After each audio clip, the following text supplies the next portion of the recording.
En la casa de Van Nuys había cristales rotos, cajones abiertos y un equipo de música apilado junto a la puerta.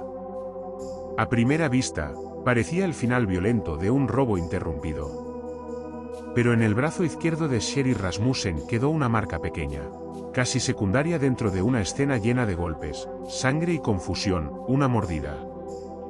Durante años, esa mordida no dijo nada. No señalaba a nadie. No tenía nombre. Hasta que la tecnología cambió, el caso volvió a abrirse y el ADN recuperado de aquella herida apuntó hacia un lugar incómodo. No hacia un ladrón anónimo, sino hacia una detective de la propia policía de Los Ángeles. Sherry Rae Rasmussen tenía 29 años. Trabajaba como supervisora de enfermería en un hospital de Glendale y se había casado en noviembre de 1985 con John Ruetten, ingeniero, al que conocía desde hacía relativamente poco.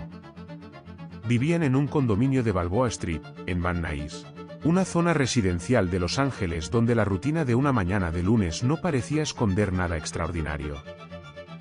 El 24 de febrero de 1986, John salió de casa hacia las 7:20 de la mañana. Según consta en la resolución judicial del caso, Sherry llamó al trabajo para decir que estaba enferma.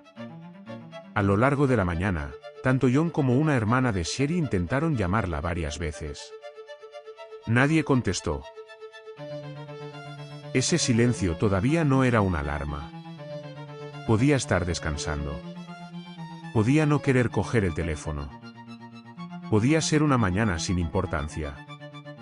Pero una vecina observó algo extraño alrededor de las 9:45. El garaje del condominio estaba abierto y no había coches dentro. Cuando John regresó, aproximadamente a las 6 de la tarde, encontró el garaje abierto.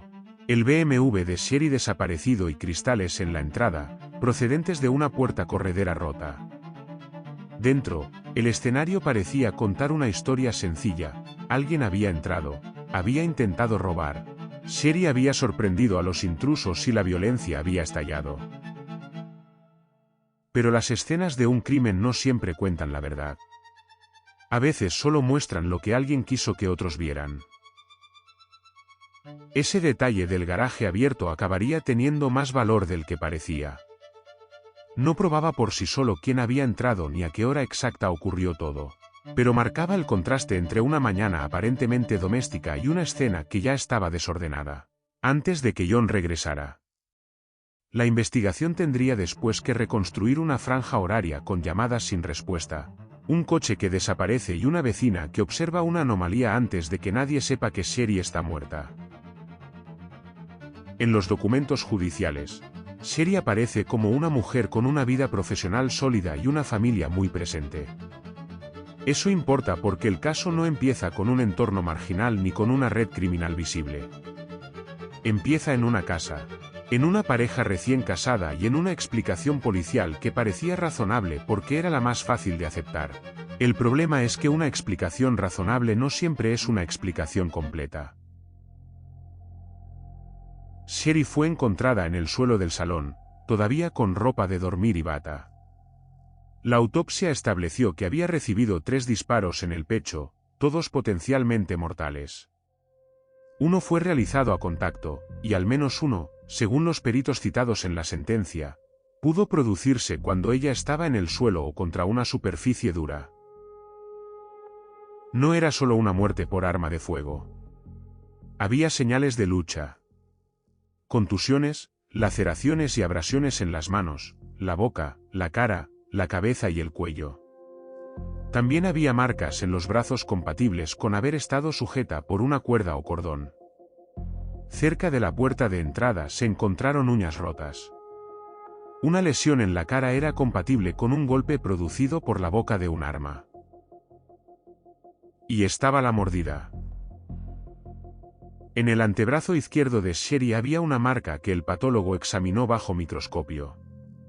Por el sangrado y la ausencia de inflamación, se concluyó que la lesión se produjo en torno al momento de la muerte. Esa observación, entonces, era solo una pieza más. A mediados de los años 80, el ADN no tenía todavía el peso que adquiriría después en los casos fríos. La mordida fue preservada, pero no resolvió nada de inmediato. Los primeros investigadores se inclinaron por la hipótesis del robo. Había objetos movidos, equipo de música apilado, cajones abiertos y el coche desaparecido. Para una investigación rápida, parecía coherente. Pero también había elementos que no encajaban del todo. No constaba una entrada forzada clara. Había habitaciones con objetos de valor que no parecían alteradas. La violencia contra Sherry era intensa, directa, personal. La familia de Sherry no aceptó fácilmente la teoría del robo. Según la documentación judicial, en los días y semanas posteriores al crimen, el padre de Sherry comunicó a los investigadores que su hija había sido amenazada por una antigua relación de John. John también informó a la policía de la existencia de Stephanie Lazarus, una expareja de la universidad. Stephanie no era una desconocida cualquiera, era agente del lab. En aquel momento, esa línea no avanzó. La investigación siguió mirando hacia supuestos ladrones. La idea de que una policía pudiera estar implicada quedaba en los márgenes, como una posibilidad incómoda y difícil de sostener sin una prueba dura. La desaparición del BMW reforzó durante años la lectura de robo. El coche fue encontrado más tarde, abandonado, lo que podía encajar con una huida apresurada. Pero, mirado con distancia, también podía servir para alejar la atención de lo que había ocurrido dentro del salón. La escena ofrecía una mezcla extraña, signos de saqueo lo bastante visibles para sugerir un móvil económico, pero una agresión física lo bastante intensa para sugerir algo más íntimo. La familia Rasmussen percibió esa diferencia. No estaban investigando formalmente, pero conocían a Sherry. Conocían su vida reciente y sabían que ella había hablado de tensiones con la antigua relación de John. Que una familia sospeche no basta para acusar a nadie. Pero sí puede ser una pista que merece verificarse. En este caso, esa pista quedó durante años por detrás de la teoría principal. Para entender por qué Stephanie Lazarus terminó entrando en el caso, hay que retroceder un poco. Stephanie y John Ruetten se habían conocido en la universidad. Según la prueba presentada en juicio y recogida por la Corte de Apelación de California, mantuvieron una relación intermitente y fueron íntimos durante varios años, aunque John no la describía como una relación formal en los mismos términos. En 1984, John conoció a Sherry. En mayo de 1985, John y Sherry se comprometieron. Al mes siguiente, Stephanie se enteró del compromiso. La fiscalía presentó testimonio sobre una reacción emocional intensa, llamadas, llanto, una petición para que John reconsiderara, y un encuentro en el que Stephanie le dijo que estaba enamorada de él. También hubo un episodio en el hospital donde trabajaba Sherry. La acusación sostuvo que Stephanie fue allí y la confrontó. La defensa no negó necesariamente que existiera algún contacto, pero discutió el significado y el contenido de lo sucedido. Aquí conviene ser precisos, no podemos convertir todas las declaraciones atribuidas a terceros en hechos cerrados. Lo confirmado en el juicio es que esa línea de relación previa, celos y confrontación fue presentada por la acusación como móvil. En noviembre de 1985, Sherry y John se casaron. 3 meses después, Sherry estaba muerta. La fiscalía también introdujo diarios y documentos personales de Stephanie. En ellos aparecían referencias a John, a su compromiso y al dolor que le produjo la ruptura. Una entrada de junio de 1985 describía dificultad para concentrarse por lo ocurrido con John. Una carta a la madre de John, presentada en juicio, expresaba que estaba enamorada de él y que no entendía su decisión. La defensa intentó debilitar esa lectura. Presentó testigos de carácter que describieron a Stephanie como una persona sin historial de violencia observado. También atacó puntos concretos de la prueba física. En un caso cerrado 23 años después, el paso del tiempo no era un detalle menor. Testigos habían muerto, recuerdos se habían debilitado, algunos registros ya no existían. Pero la escena conservaba algo que no dependía de la memoria humana, material biológico. Y ese material iba a cambiar el caso cuando la tecnología permitió leerlo de otra manera. La figura de Stephanie complicaba cualquier lectura simple. No era una sospechosa fácil de encajar en la imagen habitual de un crimen doméstico. Tenía formación policial, conocía procedimientos, sabía cómo se interpretan escenas y armas, y formaba parte de una institución que en ese momento estaba investigando la muerte. Es importante no convertir esa condición en una prueba de culpabilidad. Ser policía no prueba nada. Pero sí explica por qué, de ser cierta la hipótesis de la fiscalía, el caso podía adquirir una capa de dificultad adicional. También explica el peso de algunos detalles. La munición recuperada fue descrita por peritos de la acusación como del tipo federal 38J+P, usada por agentes del LAPER en aquella época. Stephanie había comprado un Smith & Wesson Model 49, un revólver de 5 disparos y cañón corto. El arma nunca fue presentada como recuperada en el juicio. Constaba que Stephanie la denunció como robada el 9 de marzo de 1986. Para la acusación, esa denuncia encajaba de forma sospechosa en la cronología. Para la defensa, no cerraba el caso. Podía haber otros revólveres compatibles y también se presentaron registros de robos de coches en la zona de Santa Mónica. En diciembre de 2004, la unidad de casos fríos del LAPER reabrió la investigación y pidió localizar la muestra de la mordida. Había sido conservada desde 1986 en dependencias del forense. En 2005, una criminalista examinó parte del hisopo y realizó pruebas de ADN. El resultado derribó la teoría original. La muestra no apuntaba a uno o dos ladrones varones. El perfil principal era femenino. Había un perfil menor compatible con Sherry, pero el perfil completo dominante pertenecía a una mujer distinta. Esa información no produjo una detención inmediata. El perfil se subió a bases de datos, sin coincidencia. Durante un tiempo, siguió siendo un nombre desconocido. Pero el caso ya no podía explicarse de la misma manera. Si la mordida pertenecía a una mujer, la vieja hipótesis del robo cometido por hombres anónimos perdía fuerza. En 2009, la investigación se reorientó hacia mujeres que pudieran haber tenido un motivo para hacer daño a Sherry. En ese análisis volvió a aparecer Stephanie Lazarus. Para entonces ya no era una agente joven, era una detective veterana del LAPER, con una carrera larga dentro del departamento. Los investigadores necesitaban una muestra de ADN. No podían entrar en su oficina y pedirle una explicación sin alertarla. Así que la siguieron y recogieron de forma encubierta un vaso y una pajita que había tirado. Según la sentencia, del vaso y la pajita se obtuvo un perfil parcial, y ese perfil coincidió con el ADN recuperado de la mordida. Después, tras su arresto, se obtuvo una muestra bucal completa. Un análisis independiente del segundo hisopo de la mordida detectó saliva y obtuvo un perfil que coincidía con Stephanie Lazarus en 15 loci. El serólogo Thomas Fedor declaró que la probabilidad de que una mujer no emparentada con Stephanie compartiera ese perfil era extremadamente remota. La prueba no era una intuición. No era un rumor familiar. No era solo un móvil. Era saliva en una herida producida alrededor del momento de la muerte. La importancia de esa muestra no estaba solo en que fuera ADN.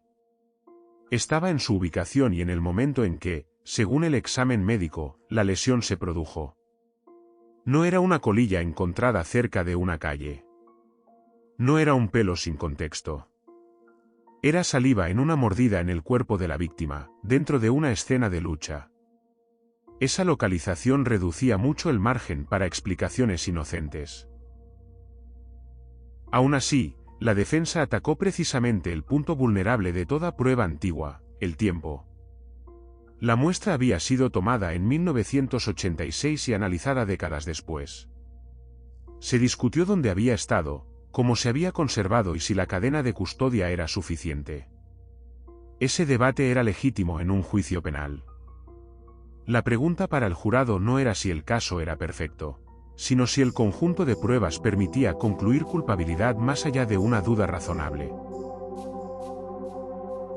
El arresto de Stephanie Lazarus fue delicado por una razón evidente. Los detectives investigaban a una compañera de la misma institución.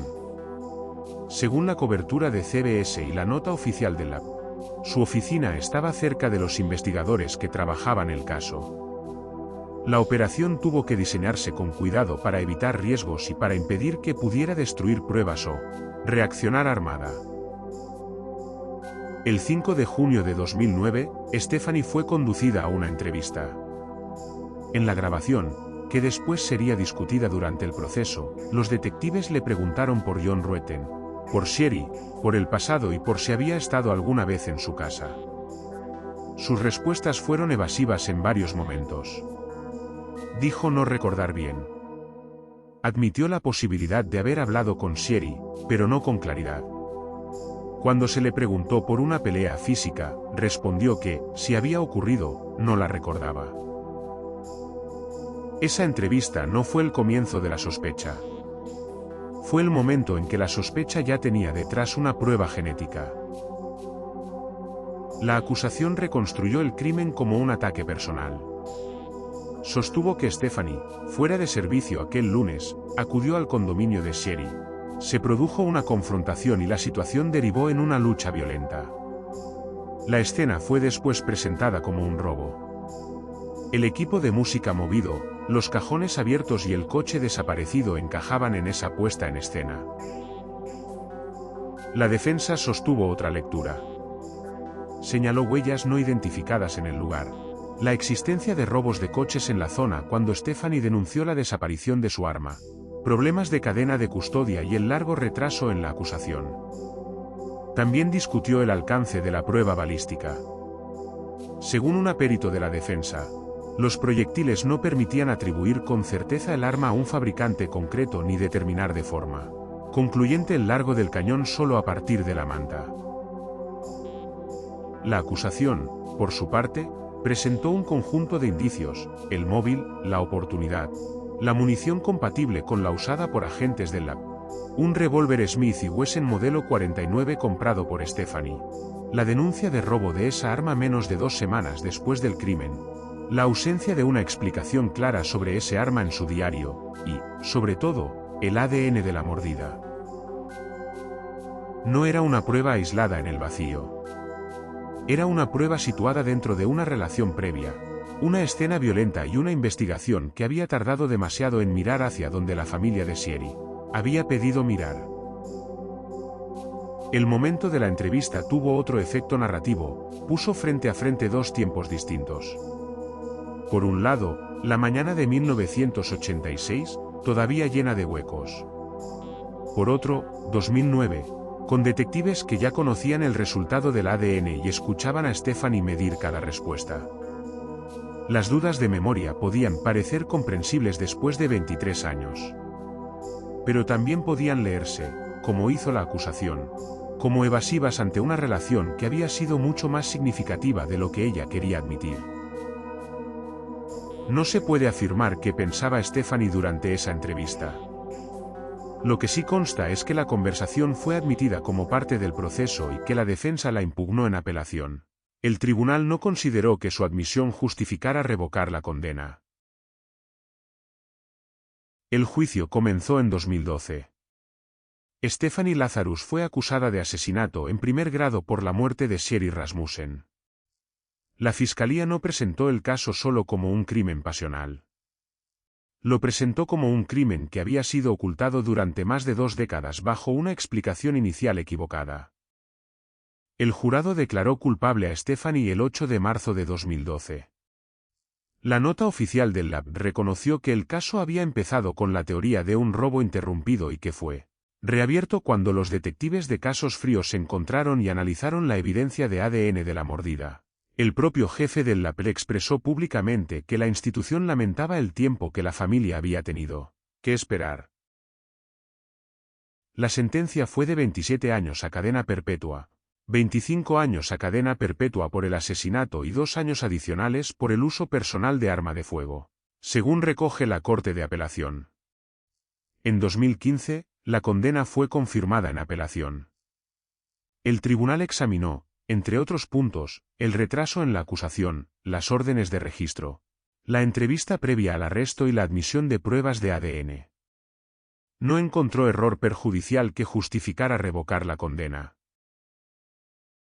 Para la familia Rasmussen, el veredicto no borró 26 años de espera.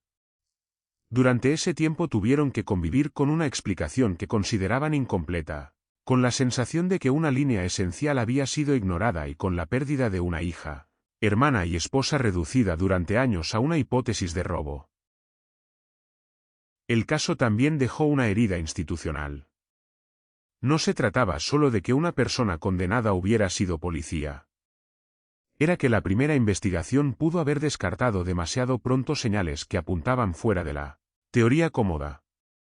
La apelación recogió que la defensa alegó perjuicio por el retraso, y que incluso el tribunal de primera instancia vio argumentos plausibles de negligencia investigadora. Pero también concluyó que el avance decisivo llegó cuando el ADN permitió conectar la muestra con Stephanie. Esa tensión sigue siendo una de las partes más incómodas del caso. La ciencia resolvió lo que la intuición familiar había señalado durante años, pero lo hizo tarde. La sentencia de apelación de 2015 es especialmente útil porque ordena las piezas sin el ruido del juicio mediático. Allí aparecen la escena, la autopsia, la mordida, el análisis genético, el arma denunciada como robada, las entradas del diario, los testimonios sobre la relación con John y los argumentos de la defensa. También aparece el problema del retraso. No se trataba de negar que el paso de los años hubiera dificultado defenderse. Se trataba de valorar si ese perjuicio, frente a la justificación del avance científico del ADN y la falta de prueba de una demora táctica, vulneraba el debido proceso. La Corte mantuvo la condena. Esa decisión no elimina las preguntas sobre la primera investigación, pero sí fija el estado judicial. Stephanie Lazarus no quedó condenada por rumores ni por presión mediática, sino por un veredicto sostenido después en apelación. Para contar este caso con rigor, esa diferencia es esencial. El desenlace judicial está claro. Stephanie Lazarus fue condenada por el asesinato de Sherry Rasmussen y su condena fue confirmada. A partir de ahí, la historia no necesita exageraciones. Los documentos del caso ofrecen suficiente peso por sí solos. Lo que queda abierto no es la sentencia, sino la lectura moral de los años perdidos. ¿Qué habría ocurrido si la investigación inicial hubiera tomado más en serio la información de la familia? ¿Qué habría pasado si el hecho de que Stephanie fuera policía no hubiera hecho más difícil mirarla como posible sospechosa? No hay una respuesta única y cerrada en los documentos públicos. Si consta que la defensa utilizó el retraso como argumento, y que el tribunal valoró tanto el perjuicio posible como la justificación derivada de la evolución de la prueba genética. También queda la cuestión de la escena. El robo parecía una explicación sencilla. Demasiado sencilla quizá. Un salón alterado, objetos movidos, un coche desaparecido. Pero bajo esa superficie había señales de una agresión personal, la intensidad de la lucha, la mordida, los golpes, las uñas rotas. La resolución del caso no llegó por una confesión. No llegó por un testigo que hubiera visto entrar o salir a la autora. Llegó por una muestra conservada durante décadas, por una revisión de la hipótesis inicial y por la decisión de buscar una explicación que encajara con todos los datos, no solo con los más cómodos. En ese sentido, Sherry Rasmussen no fue solo la víctima de un asesinato. Durante años, también fue víctima de una lectura equivocada de su propia escena del crimen. La familia Rasmussen no necesitaba que el caso se volviera famoso. Necesitaba que se investigara bien. Esa diferencia se pierde a veces cuando un crimen entra en la cultura popular. El interés público se queda con el giro de la detective acusada, con la muestra tomada de una pajita, con la escena preparada. Pero detrás de esos elementos hay una familia que esperó más de 2 décadas para ver una respuesta judicial.